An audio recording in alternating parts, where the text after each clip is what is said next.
Bienvenidos a este segundo capítulo de Espejo Constitucional, nuevo programa de Piensa Liberal que compara la Constitución vigente con el borrador que nos propone la Convención Constitucional.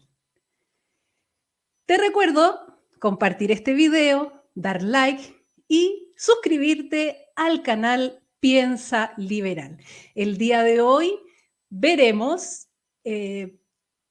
la especial protección de que gozarían las propiedades indígenas en este nuevo borrador de Constitución. ¿Qué alcances tendría? ¿Ayudaría esta norma a terminar con el conflicto mapuche? ¿Tendrá esto que ver con el avance del terrorismo y el narcotráfico en la macrozona sur? Bueno, para resolver estas dudas, teníamos una gran invitada, la señora Ruth Hurtado, convencional constituyente, pero lamentablemente no ha sido posible que Hola. Acá está, perdón. Uy, pensé que no llegabas, Ruth, pero no, mira, estoy en una oficina improvisada porque vengo llegando de Chillán, estoy en Santiago, vengo a una charla en un ratito más, así que estoy aquí en un estacionamiento para poder conectarme con ustedes y después voy a mi otra actividad.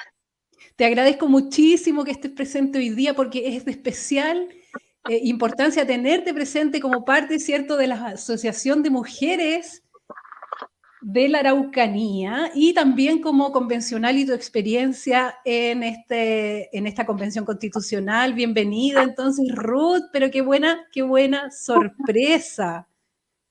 Sí, no, gracias a ustedes por este programa que están haciendo, súper importante poder educar, que las personas voten informadas el 4 de septiembre y conozcan los alcances de las normas aprobadas, qué se va a significar, digamos, qué se va a significar para cada uno de nosotros, todo lo aprobado, si va a ser beneficioso o no, y así las personas puedan emitir su voto de la manera más informada posible, teniendo presente que lo que uno aprueba o rechaza es la propuesta de la convención. Eso es evaluar finalmente si lo que esta convención logró interpretar las necesidades de las personas. Maravilloso entonces contar con tu presencia en este segundo capítulo de Espejo Constitucional. Estoy muy contenta. Déjame partir entonces, vamos a hablar que el voto, primero que todo, es obligatorio este próximo 4 de septiembre. Entonces, contarles que hay una pequeña multa, hay una multa en realidad, no pequeña multa, que va entre 0,5 y 3 unidades tributarias mensuales si usted no concurre al local de votación. Esto es más o menos entre 28.000 y 172.000 pesos, cálculo a la UTM de julio. Y también vamos ahora a revisar el texto relativo al derecho a las tierras, territorios y recursos de los pueblos originarios que nos propone la convención. Señor director, entonces vamos con esa lámina. Entonces, el Estado reconoce y garantiza conforme a la Constitución el derecho de los pueblos y naciones indígenas a sus tierras, territorios y recursos. La propiedad de las tierras indígenas goza de especial protección. El Estado establecerá instrumentos jurídicos eficaces para su catastro, regularización, demarcación, titulación, reparación y restitución. La restitución constituye un mecanismo preferente de reparación de utilidad pública e interés general conforme a la Constitución y la ley. Los pueblos y naciones indígenas tienen derecho a utilizar los recursos que tradicionalmente han usado y ocupado, que se encuentran en sus territorios y sean indispensables para su existencia colectiva. Mientras la Constitución vigente no establece privilegios para la propiedad indígena, ya que considera que somos todos iguales en libertad y derecho. Cuéntame, Ruth, por favor, ¿qué te parece esta norma que ya está vigente en el borrador de Constitución, lista para ser plebiscitada el próximo 4 de septiembre? ¿Qué es esto de especial protección? Mira, para hacer una comparación, yo les quiero leer el artículo 18, o en el actual borrador que corresponde al 255, que habla del derecho de propiedad de todos los chilenos. Dice: toda persona natural o jurídica tiene derecho a la propiedad en todas sus especies y sobre toda clase de bienes, salvo aquellos que la naturaleza ha hecho comunes a todas las personas y los que la Constitución o la ley declaren inapropiables. Corresponderá a la ley determinar el modo de adquirir la propiedad, su contenido, límites, deberes, conforme a la función social y ecológica. Seguido de esto, el artículo 20 dice: ninguna persona puede ser privada de su propiedad, sino en virtud de una ley que autorice la expropiación por causa de utilidad pública o interés general declarado por el legislador. ¿Por qué leo el artículo 18 completo y el primer inciso del 20? Porque si ustedes ven en el artículo 21, que fue el que tú leíste, que corresponde al 257 del borrador, dice: el Estado reconoce y garantiza, conforme a la Constitución, el derecho de los pueblos y naciones indígenas de sus tierras, territorios y recursos. Aquí no habla de la persona indígena, habla de los pueblos y naciones, un derecho colectivo, no un derecho individual. Eso es súper importante tenerlo claro. Dice: la propiedad de las tierras indígenas goza de especial protección. Este concepto, especial protección, no lo vemos en el derecho de propiedad del 90% de los chilenos. El Estado establecerá instrumentos jurídicos eficaces para su catastro, regulación de marcación, titulación, reparación y restitución. La restitución constituye el mecanismo preferente, y aquí viene la trampa, digo yo. ¿Por qué leía el inciso primero del artículo 20? Porque dice, en ese artículo, lo vuelvo a leer, dice: ninguna persona puede ser privada de su propiedad, sino en virtud de una ley que autorice la expropiación por causa de utilidad pública o interés general. Y el inciso tercero del derecho a propiedad de los pueblos y naciones, no de las personas indígenas, dice: la restitución constituye el mecanismo preferente de reparación de utilidad pública e interés general. O sea, aquí estaríamos diciendo que la expropiación, por el solo hecho de que a los pueblos se les tenga que restituir, ¿cierto? Las tierras, va a ser casi como una expropiación de facto, una expropiación, digamos, automática. No va a necesitar una ley especial ni nada, porque ya lo dice, lo expresa. Está expresamente aquí declarado en el inciso tercero del artículo 21. Dice: conforme a la Constitución y la ley, los pueblos y naciones indígenas tienen el derecho a utilizar los recursos que tradicionalmente han usado u ocupado, que se encuentren en sus territorios y sean indispensables para su existencia colectiva.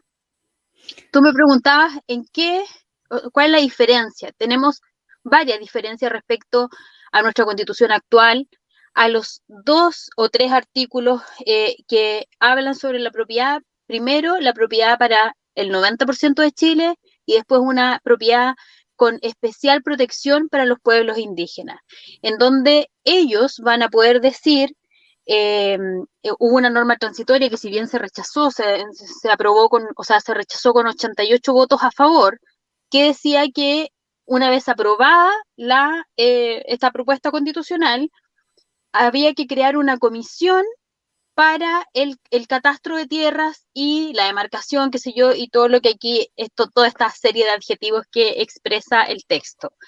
Y esta comisión iba a estar integrada por personas de los pueblos originarios. Y iban a ser una especie de comisión administrativa, ni siquiera creada por ley, regulada por ley, no, sino que era algo más bien administrativo. Si bien se rechazó, pero vuelve a la comisión para una segunda propuesta. Y Ruth, es ahí donde... Sí. Perdón, adelante.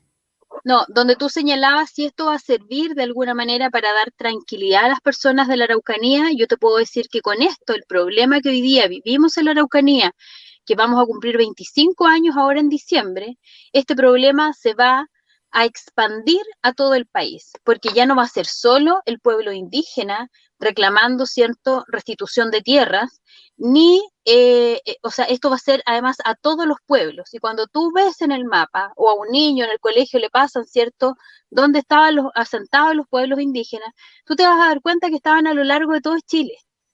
Entonces, nosotros Exactamente. durante la discusión siempre quisimos, díganos cuáles van a ser las autonomías territoriales indígenas, por ejemplo, dónde van a estar situadas, cuáles van a ser sus límites, en qué comprenden. Nunca nos dijeron específicamente, nos respondieron estas preguntas, pero sí uno escuchaba, por ejemplo, de la Convención Lincolnao, que ya decía que Santiago era parte el territorio mapuche.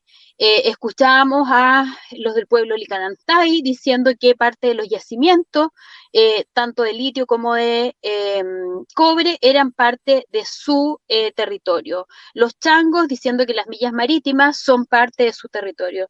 Entonces, cuando hablamos o cuando nosotros hemos acuñado este concepto de que tenemos hoy día una propuesta más bien indigenista, es así, porque además estos derechos no están consagrados de manera individual, están consagrados de manera colectiva, o sea, tú vas a tener que pertenecer a uno de estos pueblos o naciones, pertenecer, disculpa, probablemente a una de estas autonomías territoriales indígenas para poder disfrutar de los privilegios entregados a los pueblos y naciones, no a las personas indígenas. Nosotros tuvimos en la convención escuchando a distintos integrantes de comunidades indígenas en que ellos nos pedían que por favor quedara la propiedad individual, no colectiva, por lo que significa, ¿cierto?, el problema de tener que pedir autorizaciones a cada uno de los comuneros, cuando tú quieres postular un subsidio, cuando quieres postular, no sé, un invernadero de INDAP, o quieres Exacto. postular al subsidio de la vivienda. Entonces, finalmente, estos artículos lo que hacen es agudizar el problema y expandirlo al resto del país. Estamos entonces, Ruth, tú dirías, frente a un nuevo grupo privilegiado que más o menos asciende como al 12% de la población chilena. Así es, mira, aquí dentro de la convención muchas veces se criticaba y decía estas 10 familias de Chile que tienen concentrada la riqueza y los nombraban, ¿cierto? Estos nombres que hemos escuchado por años, pero hoy día se cambia esta concentración de riqueza porque además dice el inciso primero, dice que ellos tienen derecho, ¿cierto? Se les reconoce y garantiza sus tierras, territorios y los recursos de los territorios. Los Exacto. recursos, o sea, los recursos naturales. Y ahí es donde tú dices, bueno, estamos trasladando a este grupo privilegiado, ¿cierto? Y que además generan también empleo, o sea, tampoco es que sean el demonio estos seres, ¿cierto? Que tienen más recursos dentro del país, pero se lo estamos entregando a otro grupo y estamos privilegiando a otro grupo cuando aquí se decía que una de las cosas para que se quería cambiar era esta desigualdad que existía, que quería que todos fuéramos iguales. Si bien hay un artículo en los principios constitucionales que dice que somos todos iguales, o sea, cuando tú lees esto, analizas que van a tener justicia propia, que van a tener autoridades, autogobierno, autodeterminación, que van a tener además el sistema de salud de ellos, digamos, de sus médicos o médicas, de sus lahuentuchefes, machi, qué sé yo, integrados al sistema de salud, a diferencia del resto de los ciudadanos que uno quisiera, hubiera pedido que el sistema privado y el público se hubieran integrado. No, aquí solamente se integran, por ejemplo, a los médicos de los pueblos indígenas. Entonces, aquí definitivamente hay una constitución que es indigenista y eso no es en contra de nuestros pueblos indígenas, sino que, ¿por qué nosotros llamamos poderosamente la atención respecto a esto? Porque estamos creando grupos, o llegaron grupos más bien a la convención identitarios con ciertos mantras, digo yo, unos pidiendo no sé, no más FP, otro, terminemos con el Senado, otro el reconocimiento constitucional de los pueblos, que yo sí estaba de acuerdo con esto, porque nosotros somos un país pluricultural, pero no somos un país plurinacional, no vivimos distintas naciones dentro de un mismo pueblo, y siempre se nos ponía, por ejemplo, a Canadá, a Nueva Zelanda, que ellos han trabajado de manera muy responsable el tema de sus naciones indígenas, de sus pueblos indígenas, dice la ley de hecho internacional, eh, y aún así, pese a que ellos han trabajado mucho, han reconocido a los pueblos indígenas, tienen algunas leyes especiales, pero en su constitución no se declararon plurinacional, sino que más bien multicultural o pluricultural. Y eso es algo que lo podemos ver en derecho comparado solo en Bolivia y en Ecuador, Exacto. que son estas nuevas constituciones. Bueno, dada la situación de la macrozona sur, que como estamos viendo se agudiza cada vez más, sobre todo con estos delirios constituyentes, te quiero invitar a ver entonces el video de Gloria Navellán, quien es diputada por la zona. Adelante, señor director, por favor, con ese video. Tierras en la Araucanía.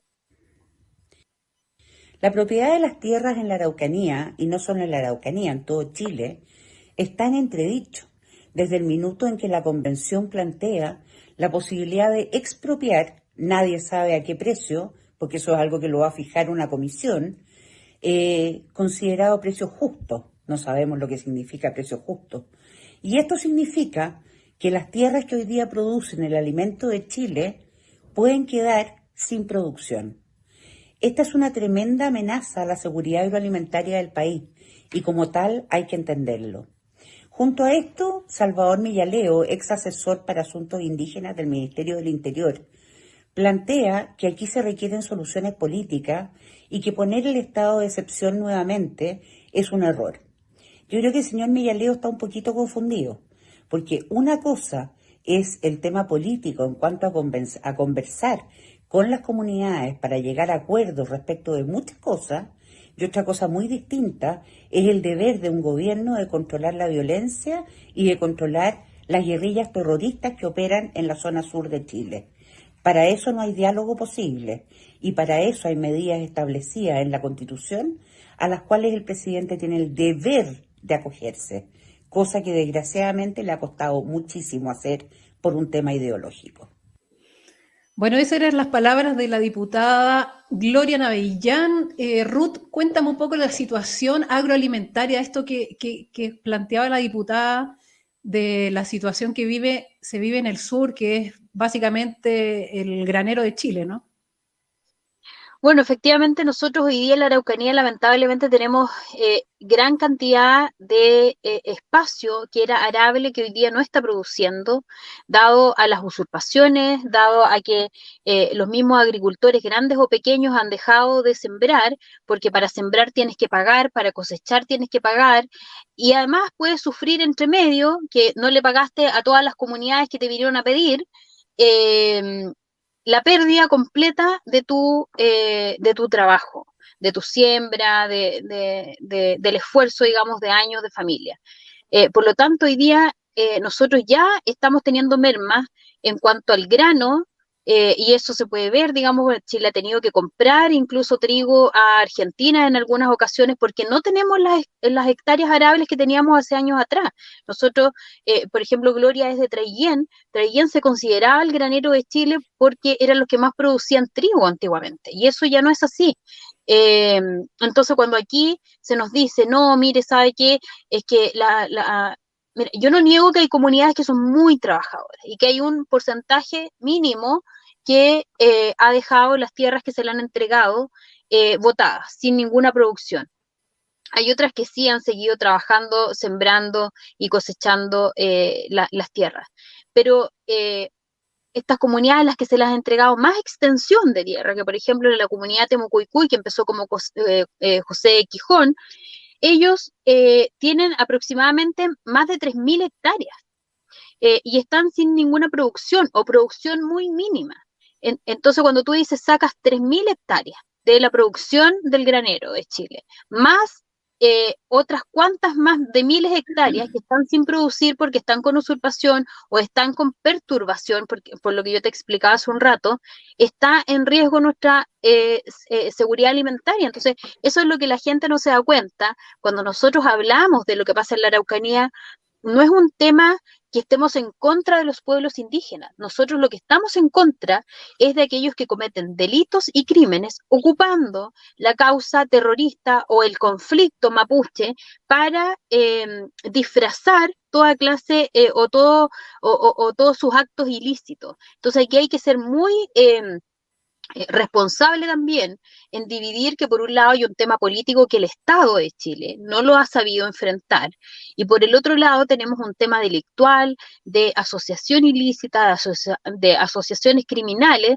que lo único que han hecho es empobrecer de hecho a su misma gente, atacarlos. O sea, lo vimos la semana pasada cuando matan a Segundo Catril.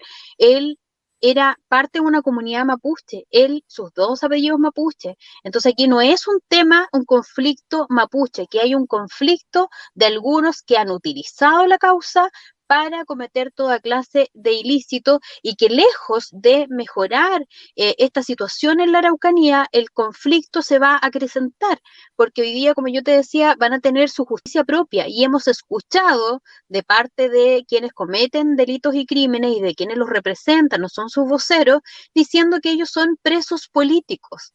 No están presos o no están procesados por haber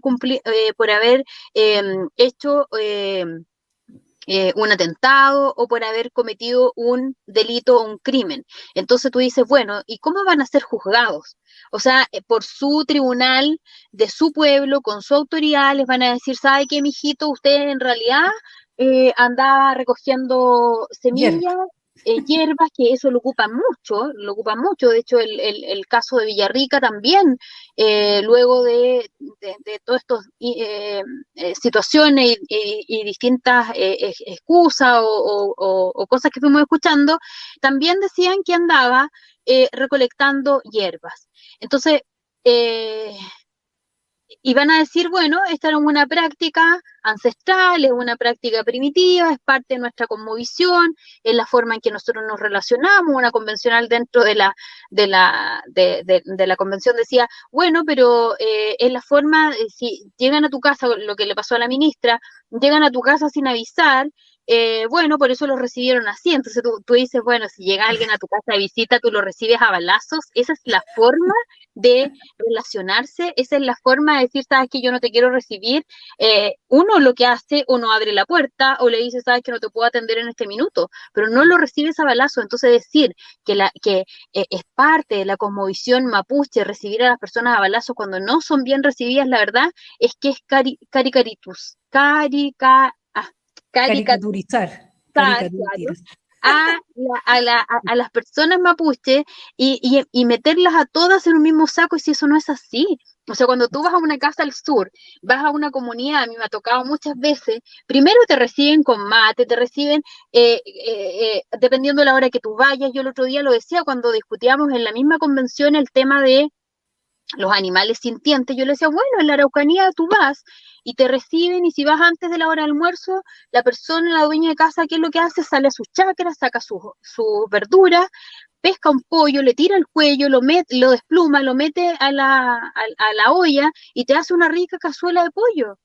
Entonces, cuando dicen, no, es que estas cosas no se pueden hacer, bueno, esa es la realidad del mundo rural. O sea, hay otras prácticas que son mucho más terribles en contra de los animales, digamos, pero cuando empiezan a poner como títulos finalmente y queriendo decir que todos son iguales o que estas prácticas son del pueblo, no puede ser. O sea, lo hemos visto, no puede ser que salga diciendo un representante de una comunidad, como salió hace un par de días en un reportaje, diciendo, no, es que nosotros ocupamos las armas para que se vayan los espíritus. O sea, tenemos que hacer tiros al aire para que se vayan los espíritus. O sea, antiguamente ni siquiera habían armas. Realmente impresentable es ese discurso, ¿no? Y dan vuelta todo de esa forma, haciendo, bueno. En fin, tú me decías, Ruth, que hay gente muy trabajadora dentro de las comunidades. Te invito entonces a ver un video del historiador del Premio Nacional de Historia, Sergio Villalobos. Adelante, director, por favor. Cultura dominante chilena benefició en mucho los pueblos, a las tribus araucanas. Les dio camino, les dio ferrocarril, les dio ciudades, les dio pueblos, les dio establecimientos de salud, establecimientos educacionales, una gran opción educacional. Tanto es así que el señor Huenchumilla es un buen ejemplo de cómo el araucano o descendiente de araucano que vale por sí mismo, que es inteligente, que tiene esfuerzo, va sobresaliendo. ¿Y eso significa que los que no sobresalen es porque no son inteligentes o no tienen esfuerzo? Menos inteligentes no creo. Yo he tenido jardineros araucanos y excelentes, y cumplidores y trabajadores, pero no es la mayoría, pues. Y en el campo... Perdón, ¿cómo es la mayoría? ¿Cómo es la mayoría? No. Lo que quiero decir es que en el campo va quedando finalmente la gente menos activa, la gente conservadora, y eso en todas partes, incluso en el Chile moderno actual, ¿no? Entonces esa gente va quedando y va quedando como bolsones de pobreza, no se incorporan realmente. A ver, y usted lo dice en su carta, y voy a decirlo nuevamente, dice que algunos han sabido incorporarse a la cultura dominante, otros permanecen en la inercia y la violencia. Pero usted, las únicas dos alternativas son incorporarse a una cultura dominante o lo otro es permanecer en la inercia y la violencia. Creo que sí. ¿No está la alternativa de que ellos, sin asimilarse a otra cultura, sino manteniendo su propia cultura, puedan desarrollarse? Bueno, pero a través de 5 siglos no han hecho nada. Por eso que usted plantea, y se han ido quedando, en lo que digo yo, en la inercia, ¿no? Pero una gran parte se ha incorporado, ¿no? El 70% vive fuera de la Araucanía, el 40 y tantos % en Santiago, otro alto porcentaje en Concepción, y se han incorporado a través de la educación, ¿no? Han sido funcionarios del Estado, empleados de las empresas, han llegado a ser parlamentarios, han llegado a ser ministros, han llegado a ser intendentes, ¿no? Entonces, ¿dónde está la discriminación tremenda? Bueno, este video es en relación a una oportunidad en que Huenchumilla ataca de racista a Sergio Villalobos.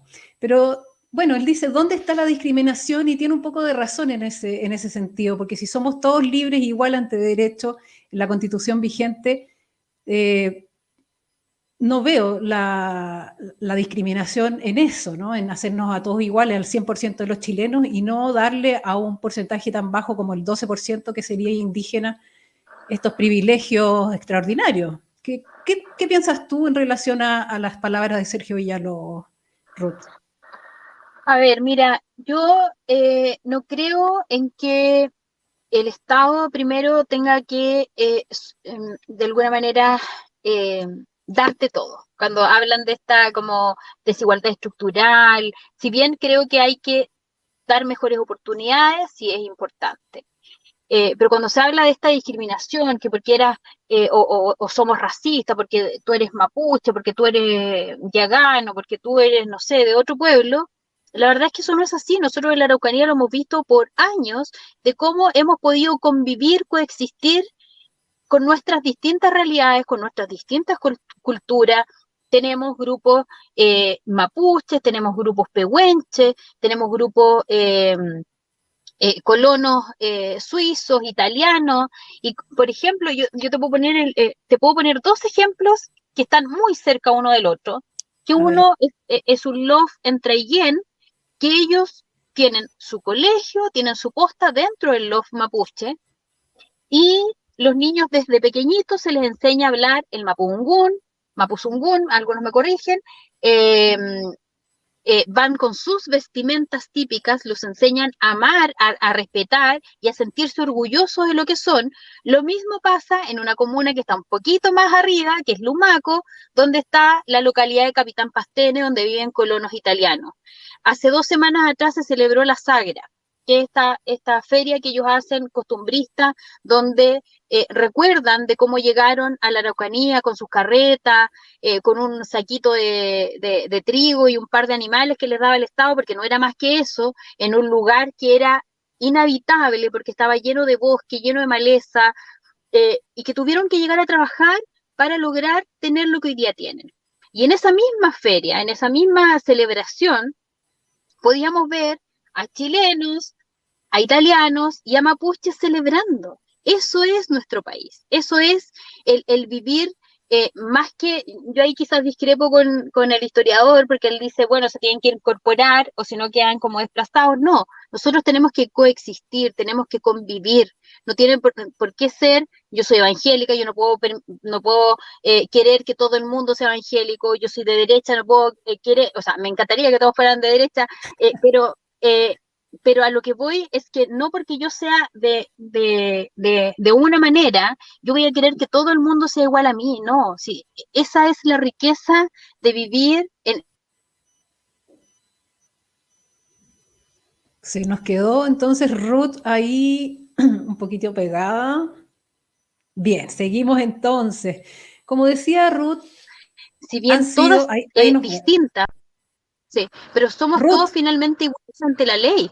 Ruth, te habías ido un minutito, así que te habías ido de la conexión un segundito, así que no te escuchamos la última parte, pero por favor cierra la idea antes de pasar a nuestro próximo video. No te digo que tenemos esta hermosa posibilidad de vivir en un lugar donde convivimos distintas culturas, donde convivimos distintas personas, con distintos valores, con distintos principios, con distintos ideales, pero finalmente todos iguales ante la ley, todos iguales en dignidad, derechos y en oportunidades, que eso es lo que buscamos. Pero finalmente esta propuesta constitucional no hace eso, nos divide, nos separa, nos cataloga como se hacía, ¿cierto?, en la antigua Alemania nazi, donde según el país, si eras yugoslavo, si eras de aquí, si eras de allá, tenías una letra distinta, no eras completamente puro. Y aquí vamos a tener chilenos nacionales, digamos, y los chilenos indígenas. No puede ser, no podemos estar divididos de esta manera, si somos además un país lo más criollo que hay, lo más mestizo que hay. Yo creo que si todos nos hiciéramos examen de ADN, todos tendríamos algún grado de sangre de algún pueblo originario. Por supuesto. Bueno, ahora te invito entonces a ver el video donde aparece Elisa Loncón, expresidenta de la Convención Constitucional, durante el programa Radiografía Constitucional de Canal 3. Adelante, señor director, nosotros por favor. vamos a tener escaño reservado en el Parlamento. La autonomía. Eso empalma con la autonomía y libre determinación, o tiene que ver con la capacidad del pueblo a tomar sus decisiones como pueblo. Entonces, a través de nuestros representantes en la Cámara de Diputados y en la Cámara Regional y a nivel de las comunas vamos a tener nuestros representantes. Ahora, la autonomía implica tener efectivamente un radio de territorio. La definición de esos territorios es una norma transitoria que se tiene que instalar a partir vamos a decidir a partir de un estudio, considerando los antecedentes legales de la territorialidad de hoy día, porque nosotros tenemos tierras definidas a través de la reducción de tierra, que son los títulos de merced. Entonces, pero la gente tiene en su memoria su visión de sus territorios. Está también de que a nadie se le va a privar de su propiedad privada. Todo lo que se haga en cuanto a la definición del territorio va a respetar la propiedad, los derechos humanos de los actores que están ahí. Una pregunta concreta. Hoy por hoy hay un estado de excepción constitucional en la Araucanía. Porque no tenemos representación política, porque si hubiera representación política de los mapuches en el gobierno, podríamos decir y buscar una manera de solucionar el conflicto vía política, vía democrática. Pero, por ejemplo, si el presidente decide hacer un estado de excepción constitucional como el que ocurre ahora, ¿la autonomía territorial indígena permitiría que ustedes, por ejemplo, no dejaran entrar a los militares o a los carabineros a esos territorios? No se trata de esa manera. Fíjate que un estado de excepción que tenemos es contradictorio a un estado democrático, Cuando todo el resto del país vive su democracia, nosotros estamos en estado de excepción. Y en ese sentido, lo que se vulneran son derechos humanos fundamentales. Esta solución que ha dado el gobierno y que han dado gobiernos anteriores vulnera los derechos humanos fundamentales. Por esa razón no debiera instalarse estado de excepción. Lo que hay que hacer y lo que nosotros estamos buscando es la vía democrática de resolver el problema. Son democráticos porque están en nuestra Constitución, está en una Constitución democrática pero en esa Constitución donde nosotros, perdona, pero en esa Constitución, la que ahora rige, nosotros no somos reconocidos. Nosotros hemos sido perseguidos por esta misma Constitución, porque nuestras formas de organización no han sido reconocidas. Nuestras lenguas no son reconocidas, nuestros trajes no son reconocidos. Un trabajador, ¿te fijas? Mapuche, además. O sea, ese es un problema de violencia instalado a partir de la violencia de Estado que lleva más de 200 años en nuestro territorio. Bueno, Mónica le hacía una pregunta que ella nunca respondió. ¿Qué pasaría? ¿Qué crees tú, Ruth Hurtado, que pasaría en el caso que se instale un estado de emergencia, que por lo demás no está considerado dentro del texto propuesto por la Convención? ¿Qué pasaría? ¿Podrían entrar a estos territorios o no? O sea, mira, hoy día sin tener estas autonomías territoriales indígenas, tenemos sectores donde ellos se denominan sitios o territorios liberados, por lo tanto el Estado no entra, ni el INE ha podido ir a censar ni saber cuántos niños han nacido, cuántas personas han muerto, que es la comunidad Temucuicui, y yo con esto no quiero decir que todos los que vivan ahí sean personas que cometen ilícitos o no dejan entrar al Estado, pero eso es una clara señal de que si esta propuesta constitucional se aprueba,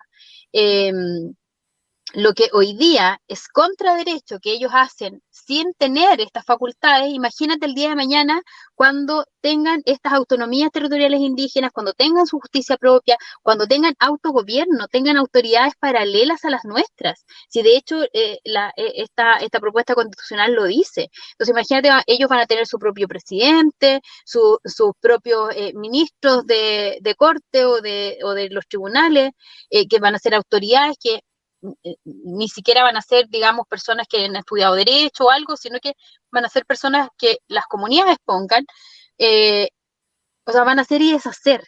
Hoy día en la Araucanía no existe Estado de Derecho, no existe derechos humanos para esas personas que viven atemorizadas y que con estado de excepción o sin estado de excepción sus libertades individuales son restringidas. Y con mayor razón cuando no hay estado de excepción, porque ni siquiera pueden transitar por los caminos interiores y a cierta hora ya no pueden volver a sus casas. Entonces decir que un estado de excepción es poco democrático, cuando se utiliza, digamos, por eso habla de un estado de excepción, o sea, excepcional, algo distinto, que no es la regla general para estos casos de conmoción interna, que fue eliminado en esta propuesta constitucional del estado de emergencia. Se hace precisamente para esto, para poder restablecer el Estado de Derecho que se ha perdido, para poder restablecer la seguridad pública, que es algo que es primordial dentro de un Estado, la paz social. Una de las grandes factores u objetivos que tienen las constituciones es proteger a las minorías, es poder entregarles paz social. Y esta constitución lo que está haciendo es finalmente dejar de lado todo lo que tiene tema de seguridad, eliminando los estados de excepción, eliminando el carácter militar de nuestros carabineros. Ya no van a ser una fuerza de orden, sino que van a ser una policía civil como la policía de investigaciones, por ejemplo, y sin este carácter de fuerza. Lo que de alguna manera esta jerarquía le da algo de respeto en la ciudadanía. Sabemos que lo ha perdido por cosas que tampoco han estado bien dentro de Carabineros o dentro de las Fuerzas Armadas, pero eso no quiere decir que los 60.000 hombres de Carabineros son todos unos defraudadores o estafadores, no. O sea, hay hombres que se levantan todos los días para poder resguardar a otras personas, dejando muchas veces a sus familias en desprotección. Exactamente. También quería consultarte respecto del texto vigente. donde Elisa Loncón dice que los pueblos originarios no son reconocidos por la Constitución vigente, y eso es verdad, pero de ahí a tener su autonomía, su independencia, yo creo que hay una tremenda diferencia. ¿Tú estarías a favor, por ejemplo, de una reforma constitucional, a favor de incluir a los pueblos originarios en la Constitución, digamos, a visualizarlos, a ponerlos ahí? Mire, yo siempre lo he dicho, no tengo ningún problema y creo que es algo, es una deuda que se tiene también con ellos, que a partir del año 90, ¿cierto? El presidente Elwin y desde ahí hacia adelante todos los demás presidentes les han prometido reconocimiento constitucional. Y yo creo que eso nos pone en ninguna desigualdad frente a la ley o frente al otro. Pero muy distinto es declarar que seamos un Estado plurinacional. Eso es muy distinto, porque aquí podemos reconocer que, como te decía anteriormente, tenemos esta diversidad de culturas, pero muy distinto es decir que tenemos naciones distintas dentro de un mismo Estado. Cuando aquí se nos dice, no, pero si vamos a hacer un Estado unitario, pero tú lo ves en la práctica, cuando vamos a tener estas regiones autónomas, comunas autónomas y además los territorios indígenas autónomos, con autogobierno, con autodeterminación, con presupuesto propio, con la capacidad de poder endeudarse, de generar tributos diferidos según estos sectores, ¿cierto?, territoriales. Entonces tú dices, bueno, eso se parece más a un Estado federal que a un Estado unitario. Se parece más al separatismo que a un Estado unitario. Entonces, claro, la Constitución hoy día dice, somos un Estado unitario, dice, somos iguales ante la ley, pero cuando tú empiezas a analizar los demás artículos, te das cuenta que esto está muy lejos de la realidad. Lo mismo, el otro día me sacaban en cara en un programa cuando yo dije no hay responsabilidad fiscal, si bien hay un artículo que habla de la responsabilidad fiscal, pero hay otros 5 artículos que dice que el Estado tendrá que ver la manera de cómo subvenciona o cómo paga los derechos sociales. Entonces, ¿dónde queda la responsabilidad fiscal ahí? Se acaba. Y es por eso que más allá de estos lindos titulares que tenemos, hay que ver la letra chica, hay que ver los otros artículos que están mencionados y no solamente estos lindos titulares como te decía anteriormente. Exacto. Bueno, y respecto a eso también te quiero invitar a revisar una nota de prensa del Líbero, donde se explica el costo que tendrían las tierras indígenas reclamadas que propone la Comisión de Normas Transitorias. Adelante, señor director. Entonces, leemos ahí, ¿cuánto costarían las tierras indígenas reclamadas? Lo mismo que 5 años de jubilaciones universales. La restitución de tierras indígenas ya establecida en el borrador de la nueva Constitución podría implicar un gasto para el Estado de $20.400 millones, según un estudio de Atisba, de Iván Poduje. Se está generando una expectativa en esta materia que es irrealizable, afirma la economista y académica Cecilia Cifuentes. El monto equivaldría también a la construcción de 87 hospitales de alta complejidad, a más de 18.000 salacunas. Bueno, usted puede revisar esa nota de prensa en el libero.cl. Dudo mucho que Chile se pueda dar estos lujos considerando el panorama económico que nos avecina. A tu juicio, esta constitución, con todo este reconocimiento territorial, etcétera, ¿es separatista, es indigenista? Sí, o sea, completamente separatista e indigenista. Yo cuando empecé a ocupar este concepto de separatismo, de hecho, dentro de mis mismas filas, algunos convencionales me decían, Ruth, es una palabra un poco dura. Yo le decía, lo que pasa es que esto nosotros, quienes venimos de la Araucanía, lo venimos viviendo hace muchos años y podíamos predecir hacia dónde iba esta propuesta constitucional con estos más de 60 artículos entregados a los pueblos indígenas. Sabíamos hacia dónde iban, a la autodeterminación, autogobierno, que es algo que hemos escuchado por más de 2 décadas. Entonces, decir que es separatista no es mentir, es cosa de revisar esta propuesta constitucional y darte cuenta que tú vas a estar diferenciado por una etnia o por otra, según donde tú vivas. Eso es así, eso es, y es lo que nosotros en la Araucanía hemos vivido también por mucho tiempo.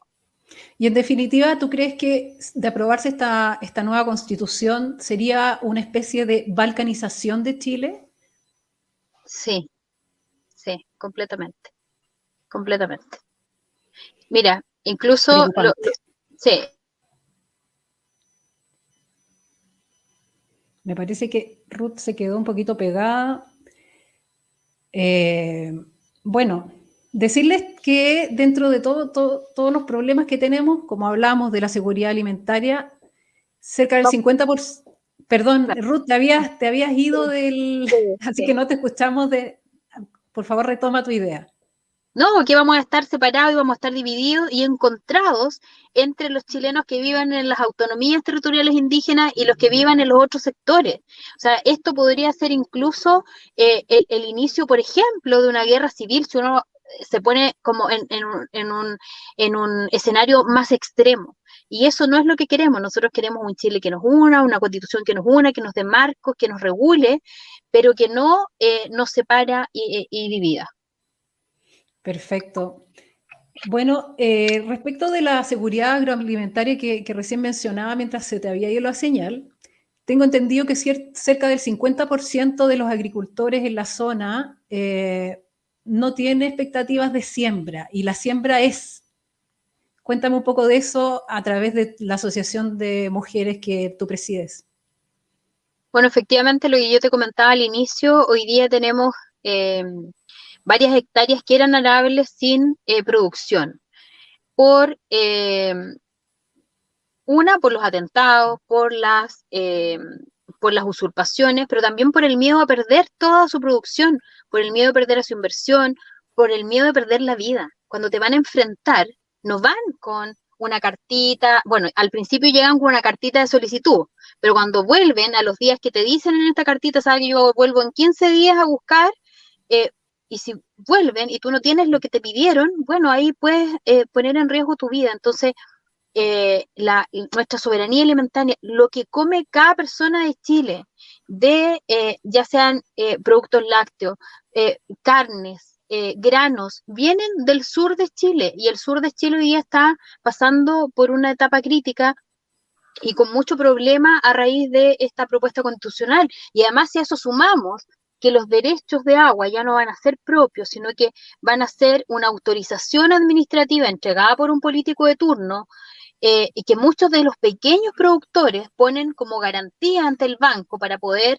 postular algún crédito para reinvertir, ¿cierto?, en sus terrenos, eso ya no lo van a tener porque va a ser una autorización administrativa, no va a ser una resolución judicial que le da el carácter de propio. Y si además sumamos, como te digo yo, este tema del agua, o sea, ¿cómo se va a producir? Si el día de mañana yo puedo tener, ¿cierto?, mis derechos de agua para regadío, para consumo humano, para todo lo que sea, y de repente llega un político de turno y me dice, ¿sabe qué? Sus derechos de agua ya no son derechos, son solo autorizaciones, y esta autorización hoy día va a recaer en fulanito de tal. Usted ya no la tiene. Entonces, ¿cómo sigo produciendo? No vas a tener la certeza como para poder invertir, sembrar y el día de mañana cosechar. Cuéntame, yéndonos a ese punto en particular de lo que pasa del día a día, cuando tú me decías, entregan una carta y en 15 días vuelven. ¿Vuelven a qué? ¿Vuelven a quemar la producción? ¿Te piden una colita de la cosecha? Cuéntame un poco de de lo que está pasando hoy día allá. Derechamente es extorsión, porque llegan cuando tú vas a sembrar, te dicen, mire, sabe que cuando usted termine el proceso de cosecha, yo necesito que me dé 2 camiones o 3 camiones o tantos millones de pesos para mí, o si no, los camiones no salen, o le quemamos la siembra antes de cosecharla.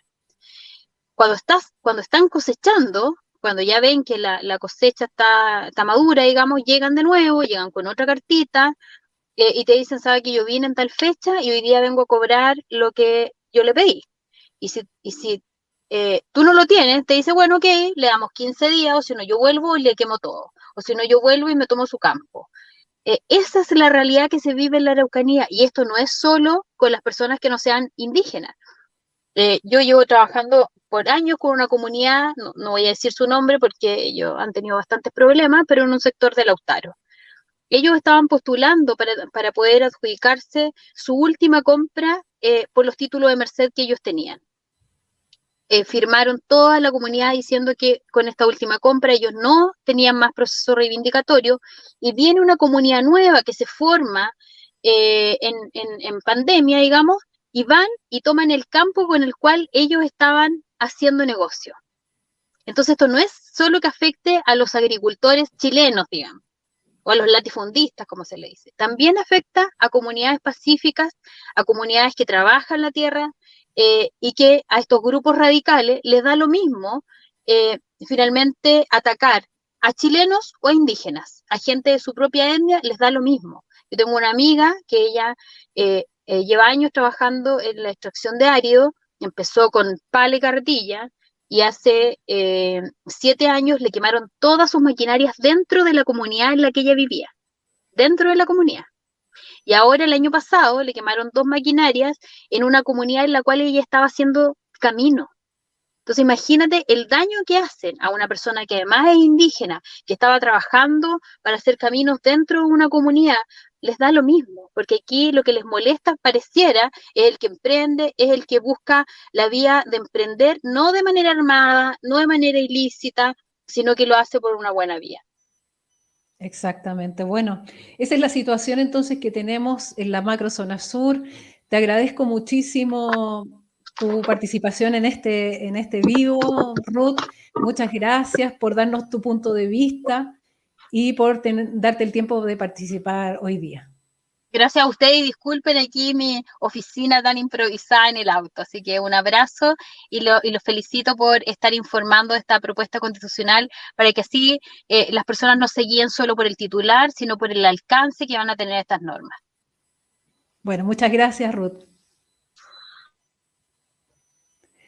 Bueno, teníamos entonces a Ruth Hurtado y los dejo invitados para nuestro próximo capítulo, que ya es este viernes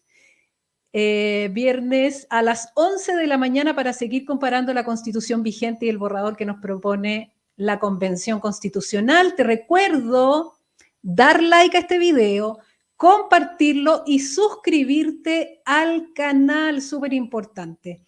Así que bueno, puedes hacer tus TikTok, tus Reels, absolutamente autorizadas, toda la difusión que se pueda hacer de la información que dimos hoy día junto a la convencional Ruth Hurtado, y será hasta nuestra próxima reunión este próximo viernes a las 11 de la mañana. Los espero, que tengan lindo día.